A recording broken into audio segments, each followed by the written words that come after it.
বিয়ে করেছি 2 বছর হলো। আমার মেয়ের বয়স 5 মাস। স্ত্রী আর মেয়ে ছাড়া বাসায় আছে মা এবং স্কুল পড়ুয়া ছোট বোন। পেশায় আমি ওষুধ ব্যবসায়ী। এক সকালে আমার দোকানে ছোটকালের এক বন্ধু এলো। মাঝে মাঝে সে আসে, এসে বলল, দোস্ত, ব্যবসা কেমন চলছে? বললাম, এত ভালো না। তোর চাকরি কেমন চলছে রে? 3 মাস হলো চাকরি নেই। এরপর আরো কিছু কথা বলার পর সে আফসোস করে বলল, আমার বউটা সংসার বোঝে না। কেন, কি হয়েছে? পরিবারের এই দুঃসময়ে সে শুধু কেনাকাটা করে, প্রয়োজন নেই তবু কেনে। সংসার যদি সে বুঝতো তাহলে এই খারাপ সময়ে এভাবে অপ্রয়োজনীয় কেনাকাটা করতে পারতো না।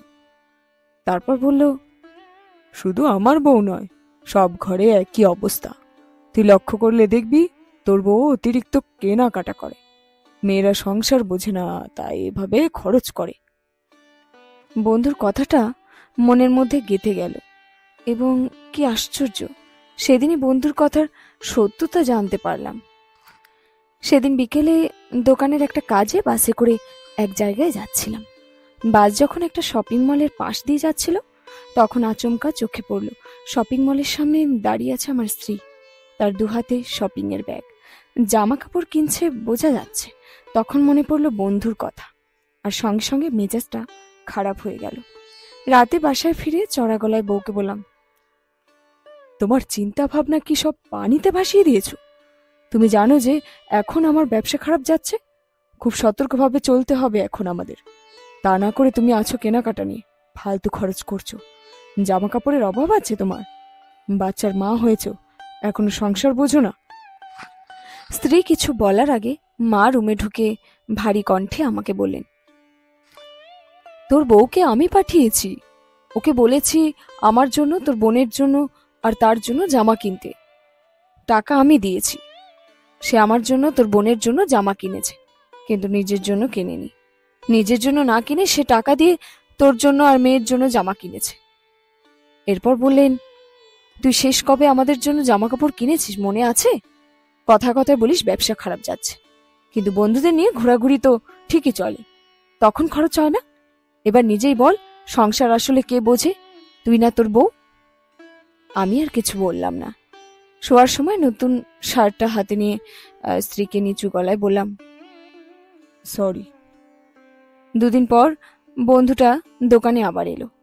এসে কিছু বলার পর পুনরায় স্ত্রীর বদনাম করতে লাগলো। বলল, ওটার সংসারে কোনো মন নেই, সংসার কি বোঝেই না, শুধু ফালতু কেনাকাটা করে। মেয়েরা কেন যে সংসার বোঝে না বুঝি না বাবু। আমি তখন বললাম, তোর কথাটা ঠিক না। মেয়েরা বরঞ্চ ছেলেদের চেয়ে সংসার বেশি বোঝে। আমরা ছেলেরা বেহুদা বহু টাকা নষ্ট করি, কিন্তু মেয়েরা তা করে না। তাদের পুরা মনোযোগ থাকে সংসারের দিকে। কে বললো তোকে এসব? স্ত্রীর সেদিনের কেনাকাটার কথা ওকে তখন বললাম।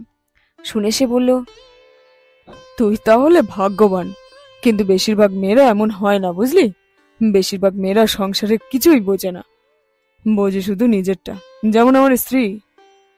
এরপর মাস 6 বন্ধুটার সাথে আর দেখা হলো না। তারপর একদিন এক রেস্টুরেন্টে ওর সাথে দেখা হয়ে গেল। ওর সাথে ওর স্ত্রী ছিল, আর ছিল ওদের 2 বছর বয়সী ছেলেটা। আমাকে দেখে প্রথম যে কথাটা সে বলল তা হলো, দোস্ত, তোর কথাই ঠিক, ছেলেদের চেয়ে মেয়েরা বেশি সংসারী হয়।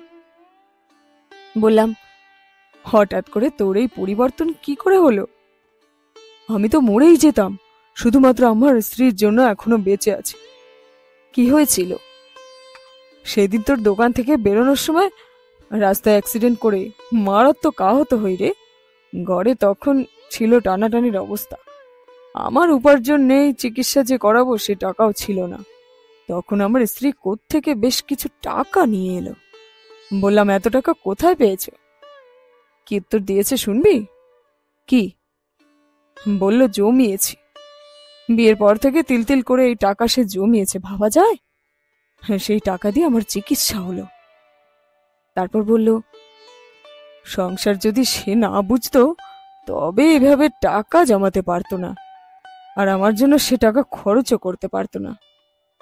আমি তখন ওর স্ত্রীকে বললাম, ভাবি, আপনারা মেয়েরা নিপুণভাবে সংসারের খেয়াল রাখেন, কিন্তু আপনাদের খেয়াল কেউ রাখে না, বরঞ্চ নানা রকম কটু কথা বলি, মিথ্যে অপবাদ দিই আপনাদের।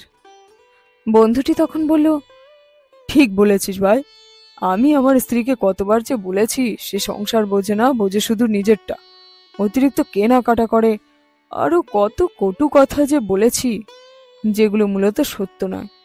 তবু অন্যদের থেকে শুনে শুনে আমিও বলতাম, আসলে নিজের ব্যর্থতা ঢাকতে স্ত্রীর বদনাম করতাম, বুঝলি। এখন ভাবলে অনেক খারাপ লাগে, আর এই জন্যই স্ত্রীকে এখন বেশি বেশি সময় দিই। সেদিন স্ত্রীর জন্য শাড়ি কিনে বাড়ি ফিরলাম। শাড়িটি ওর হাতে তুলে দিয়ে বললাম, আমার পছন্দ ভালো না, তোমার হয়তো পছন্দ হবে না, ভালো না লাগলে কাল না হয় তুমি দেখে শুনে আরেকটা কিনে নিও।